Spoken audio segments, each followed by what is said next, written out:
We initially passed a leaf blower ordinance in 1991, and we did not do it because of noise and annoyance. We did it for health interests, and the findings at that time reflect that. And since then, it's been confirmed that the dust blown up by these blowers is composed of fecal matter, pesticides, fungi, chemicals, fertilizer, mold spores, street dirt, all stuff you really just don't want you or your kids to be breathing. And various air studies have shown that once they're stirred up in this way, these things can stay in the ground level air for up to 3 days.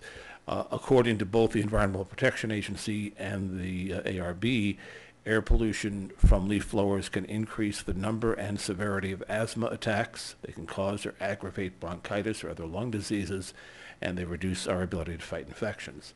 So this is not just a convenience matter or an annoyance matter. This is a health matter. And the reality has been that although we've had this law in the books for many years, we have found ourselves consistently unable to effectively enforce it. And I think we've all gotten emails, calls, et cetera, for many, many years.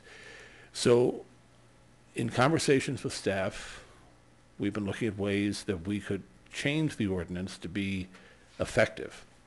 And staff came back to us in December with a information item, which is in the packet, I believe, based on which I've placed this item on the agenda. There's work yet to be done. Certainly we'd have to figure out exactly how to make this work, but I'd like to get that process going tonight, and that's why I put it on the agenda. Well, I very much appreciate the passion of the public testimony, but actually I disagree with the one person who said that everybody knows about the law and we shouldn't have to do warning letters. I really do believe in warning letters in this case, because I don't see this as a gotcha move.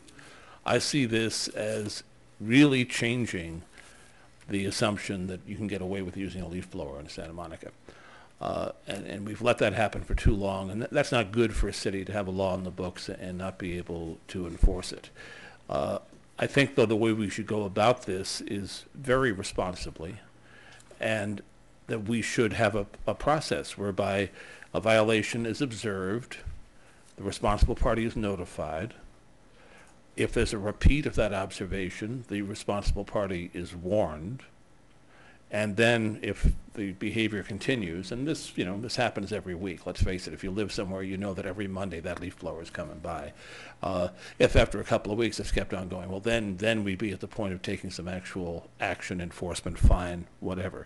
But I don't want to be giving tickets to the guy holding the leaf blower. That's always bothered me, because that's usually a minimum wage worker who's been told to do that. And who may have no understanding, for whom English may indeed be a second language, and he may not know the ordinance. I'm interested in changing the contract between the property owner and the gardening company. I'm interested in getting the gardening companies to follow our laws if they have business licenses in the city. We've tried sending out notifications in our business license renewal packet to those companies, and that has not been effective. So this would be the next step. By taking the enforcement into our Office of the Environment and Sustainability, we are creating a parallel process to how we handle water violations. If somebody sees somebody hosing down a sidewalk, that's who it goes to. This is the same thing. Those people are out there, know how to do this. It takes the load off of our police, who can't always get there in time to observe the violation. So that won't be required anymore. I think this is a very sensible plan that staff has come up with. I hope the staff will support it wholeheartedly, and that within this next year that we no longer have the problem we do in Santa Monica of leaf blowers, and we can all breathe easier for that. So I would make the motion that's already been read into the record by Mr. Rubin in reading my agenda item, that we give direction to staff that they prepare for our consideration these amendments to the leaf blower ordinance. We'll have a full debate. The public will be here. I'm sure we'll hear from the gardening companies and property owners and people who have been breathing leaf blower stuff for many years. We'll have a full public hearing, but tonight I'd like to move this forward so that staff can begin the preparatory work.